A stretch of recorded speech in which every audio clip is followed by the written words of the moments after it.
Hi friends, welcome to my channel. ఈరోజు మన video ice cream తయారీ విధానం.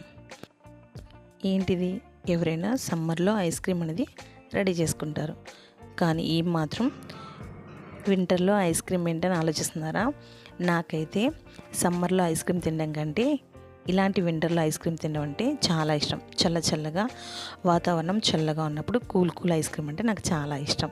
ఈ ఐస్ క్రీమ్ తయారీకి నేనైతే మా ఇంట్లో ఉన్న నార్మల్ పాలని 1/2 లీటర్ వరకు తీసుకున్నాను. ఈ 1/2 లీటర్ పాలని ఒక బౌల్లో తీసుకొని స్టవ్ వెలిగించి ఈ పాలని మనం మీడియం ఫ్లేమ్లో పెట్టుకొని మరగనివ్వాలి. ఇలా ఈ పాలు మరిగే లోపల మనం ఒక బౌల్ తీసుకొని ఇందులో 4 స్పూన్ల వరకు కస్టర్డ్ పౌడర్ని తీసుకోవాలి. ఈ కస్టర్డ్ పౌడర్ అనేది మనకి సూపర్ మార్కెట్లో ఈజీగా దొరుకుతుంది. ఈ 4 స్పూన్ల కస్టర్డ్ పౌడర్ని మరికొన్ని పాలతో ఈ విధంగా కలుపుకోవాలి. కలుపుకునేటప్పుడు ఎక్కడా ఉండలు లేకుండా చూసుకొని ఈ మొత్తాన్ని కలుపుకోవాలి. ఇలా కలుపుకునేటప్పుడు ఇది మొత్తం మనకి కార్న్ఫ్లోర్ పౌడర్ లాగే ఉంటుంది. మనం కస్టర్డ్ పౌడర్తో కాకుండా కార్న్ఫ్లోర్తో కూడా మనం ఈజీగా ఐస్ క్రీమ్ని తయారు చేసుకోవచ్చు. మనం తీసుకున్న ఈ 4 స్పూన్ల కస్టర్డ్ పౌడర్ని పాలుతో ఈ విధంగా ఉండలు లేకుండా మొత్తాన్ని కలుపుకోవాలి.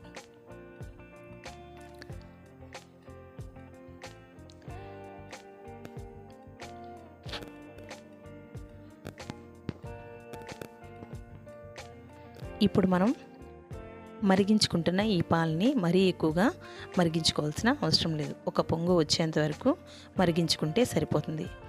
ఇలా మరిగిన ఈ పాల మొత్తాన్ని కలిపేసుకోవాలి.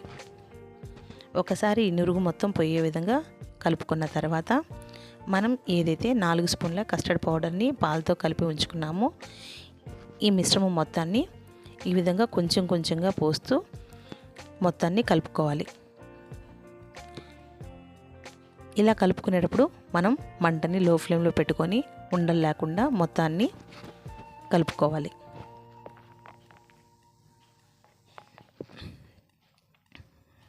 ఇలా నిదానంగా మొత్తాన్ని మనం కలుపుకోవాలి. ఈ విధంగా లో ఫ్లేమ్లో పెట్టి మనం ఈ మిశ్రమం మొత్తం చిక్కపడేంత వరకు కలుపుకోవాలి. ఈ ప్రాసెస్ మొత్తం అవడానికి ఖచ్చితంగా 10 నిమిషాల వరకు టైం అనేది తీసుకుంటుంది. ఎందుకంటే మనం లో ఫ్లేమ్లో పెట్టి ఈ విధంగా కలుపుతూ ఉడికించుకుంటున్నాం కాబట్టి ఖచ్చితంగా 10 నిమిషాలు అనేది టైం అనేది తీసుకోవడం జరుగుతుంది. ఇలా మొత్తాన్ని మనం గ్యాప్ లేకుండా కలుపుకోవాలి. ఇలా మనం కలుపుకున్నామంటే ఎక్కడ ఉండలనేది లేకుండా చిక్కపడడం అనేది జరుగుతుంది. ఇలా 10 నిమిషాల వరకు మంటని లో ఫ్లేమ్లో పెట్టి ఈ మొత్తం దగ్గర పడేంత వరకు కలుపుకున్న తర్వాత ఇందులోకి స్వీట్ కోసం నేనైతే ఇక్కడ నెస్లే మిల్క్ మైడ్ తీసుకున్నాను. మీరైతే చక్కెర కూడా ఈజీగా తీసుకోవచ్చు. స్వీట్ అనేది మన ఇష్టాన్ని బట్టి ఉంటుంది. ఇందులో నేను మొత్తాన్ని ఒకేసారి తీసుకోకుండా కొంచెంగా వేసుకుంటూ కలుపుకొని తర్వాత స్వీట్ అనేది ఎంతవరకు అయితే సరిపోతుందో అంతవరకు చూసుకొని, సరిపోలేదంటే మరికొంత క్రీమ్ని వేసుకొని కలుపుకోవచ్చు. ఐస్ క్రీమ్ అనేది మనం కూల్గానే తింటాం కాబట్టి ఖచ్చితంగా ఈ స్వీట్ అనేది కొంచెం ఎక్కువగా ఉంటేనే బాగుంటుంది. అందువల్ల నా టేస్ట్కి తగ్గట్టుగా స్వీట్ని చూసుకొని నేను వేసుకున్నాను. మీరు కూడా మీ రుచికి తగ్గినట్టుగా మీరు మిల్క్ మైడ్ని కానీ లేదంటే చక్కెరని కానీ తీసుకొని కలుపుకోవచ్చు. ఇప్పుడు మనం తీసుకున్న ఈ క్రీమ్ కూడా దగ్గర పడేంత వరకు మొత్తాన్ని కలుపుకోవాలి. ఈ మిశ్రమం మొత్తం దగ్గర పడిపోయిన తర్వాత స్టవ్ ఆఫ్ చేసి ఈ మొత్తాన్ని చల్లారనివ్వాలి. ఇలా మొత్తం చల్లారిన తర్వాత ఈ విధంగా మనకి దగ్గర పడిపోవడం అనేది జరుగుతుంది. చూడండి, క్రీమీగా చూడడానికి చాలా బాగుంది. ఇప్పుడు ఈ చల్లారిన ఈ మిశ్రమం మొత్తాన్ని మనం మిక్సీ పట్టుకోవాలి. ఏదైతే మనం చల్లార్చుకున్నామో ఈ క్రీమ్ మొత్తాన్ని మనం మిక్సీ పట్టుకోవాలి.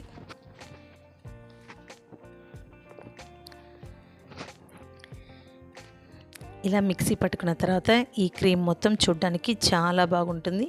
ఇలాగే తినేయాలనిపించే విధంగా కూడా ఉంటుంది. ఇప్పుడు ఈ మొత్తాన్ని మనం ఒక ప్లాస్టిక్ బౌల్ తీసుకొని అందులోకి వేసుకోవాలి. ఇక్కడ నేను చాక్లెట్ బాక్స్ ఒకటి తీసుకున్నాను. ఈ చాక్లెట్ బాక్స్లోకి మిక్సీ పట్టుకున్న ఈ మిశ్రమం మొత్తాన్ని నేను వేసుకుంటున్నాను. ఇలా మిక్సీ పట్టుకున్న మిశ్రమం మొత్తాన్ని వేసుకున్న తర్వాత ఇది గట్టిగా మూత అనేది పెట్టేసుకొని ఒక ఓవర్ నైట్ కానీ లేదా 6 అవర్స్ కానీ డీప్ ఫ్రిడ్జ్లో పెట్టేసుకోవాలి. ఇలా ఓవర్ నైట్ డీప్ ఫ్రిడ్జ్లో పెట్టిన తర్వాత మరొకసారి ఈ ఐస్ క్రీమ్ మొత్తాన్ని మనం మిక్సీ పట్టుకోవాలి. మనం షాప్లో దొరికిన విధంగా క్రీమీగా రావాలంటే ఖచ్చితంగా మరొకసారి మనం దీన్ని మిక్సీ పట్టుకోవాలి. చూడండి, మన ఐస్ క్రీమ్ అనేది అయితే రెడీ అయింది. కానీ దీన్ని ఒకేసారి ఇలాగే మిక్సీ పట్టలేం కాబట్టి కొంచెంసేపు పక్కన ఉంచుకొని కూల్ అవ్వనివ్వాలి. ఇలా కూల్ అయిన తర్వాత మనకి ఐస్ క్రీమ్ అనేది తీయడానికి చాలా సులభంగా వచ్చేస్తుంది. చూడండి, ఒక 5 మినిట్స్ తర్వాత ఐస్ క్రీమ్ అనేది ఈ విధంగా రావడం జరుగుతుంది. ఇప్పుడు మనం దీన్ని మిక్సీ పట్టుకోవడానికి చాలా సులభం అవుతుంది. అలా కాకుండా మనం గడ్డలుగా ఐస్గా ఉన్నప్పుడే మిక్సీ పట్టుకోవాలంటే అది ఖచ్చితంగా మిక్సీ అనేది తిరగదు, చాలా కష్టమైపోతుంది. ఈ విధంగా కొంచెం కూల్ అవ్వనిచ్చిన తర్వాత ఈ మొత్తాన్ని మరొకసారి మిక్సీ పట్టుకోవాలి.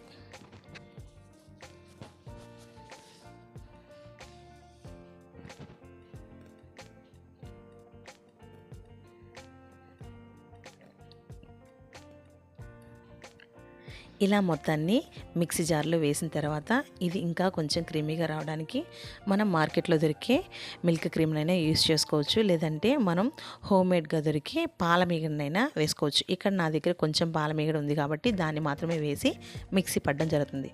ఈ విధంగా మనం మిక్సీ పట్టుకున్న తర్వాత మనం ముందుగా తీసుకున్న ప్లాస్టిక్ కంటైనర్లో మళ్ళీ ఈ మిశ్రమం మొత్తాన్ని ఈ విధంగా వేసుకోవాలి. ఇప్పుడు మనం ఐస్ క్రీమ్ అనేది పూర్తిగా రెడీ అయిపోతుంది. ఇందులోకి మనం డ్రై ఫ్రూట్స్ కానీ లేదంటే ఫ్రూట్స్ కానీ మనకి ఏదైతే ఇష్టం ఉంటుందో, మనకి ఏదైతే అవైలబిలిటీగా ఉంటుందో ఈ మొత్తాన్ని వేసి మనం మరొక నైట్ కానీ లేదా 6 అవర్స్ కానీ డీప్ ఫ్రిడ్జ్లో ఉంచామంటే మన పూర్తి ఐస్ క్రీమ్ అనేది రెడీ అయిపోతుంది. ఎంతో క్రీమీగా ఎంతో టేస్టీగా మన ఐస్ క్రీమ్ తయారు చేసుకోవచ్చు. నేనైతే నా దగ్గర ఉన్న జీడిపప్పు బిస్కెట్స్తో ఈ విధంగా మొత్తాన్ని నా ఐస్ క్రీమ్ని నేను తయారు చేసుకుంటున్నాను. మీరు కూడా మీకు ఏదైతే అవైలబిలిటీగా ఇంట్లో ఉంటాయో దాంతో ఫ్రూట్స్ కానీ లేదంటే డ్రై ఫ్రూట్స్తో అయినా సరే ఈ ఐస్ క్రీమ్ని తయారు చేసుకోవచ్చు.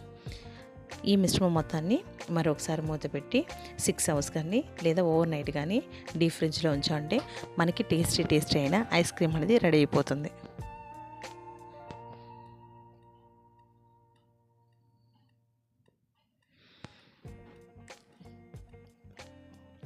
చూడండి, మన ఐస్ క్రీమ్ అనేది రెడీ అయిపోయింది. చూడ్డానికి నోరూరిపోయే ఐస్ క్రీమ్ మన ఇంట్లోనే ఎంతో ఈజీగా రెడీ చేసుకోవచ్చు. ఎక్కువ ఖర్చు లేకుండా మన ఇంట్లో దొరికే వస్తువులతో పిల్లలకి అదేవిధంగా మనకు కూడా ఎంతో ఇష్టమైన ఐస్ క్రీమ్ని ఎంతో సులభంగా తయారు చేసుకోవచ్చు. మీరు ఈ వీడియోలో చూశారు కదా. మరెందుకు ఇంకా ఆలస్యం, మీరు కూడా మీ ఇంట్లో ట్రై చేసి ఎలా ఉందో నాకు కామెంట్లో షేర్ చేయండి. ఖచ్చితంగా ఇందులో మాత్రం మీరు తీసుకునే పాలలో ఎటువంటి నీళ్ళు అనేది లేకుండా చూసుకోవాలి. అప్పుడే మీకు ఇక్కడ మనం ఐస్ క్రీమ్ తినేటప్పుడు ఐస్గా లేకుండా క్రీమీగా జరుగుతుంది. మరి మీరు తీసుకున్న పాలలో ఖచ్చితంగా నీళ్ళు అనేది కలిసాయంటే మీరు తిన్నప్పుడు పంటి కింద ఐస్ ముక్కల్లాగా తగలడం అనేది జరుగుతుంది. చూడండి, నా ఐస్ క్రీమ్ అయితే రెడీ అయిపోయింది. ఎంతో క్రీమీగా ఉండే ఈ ఐస్ క్రీమ్ని మీరు కూడా ట్రై చేయండి.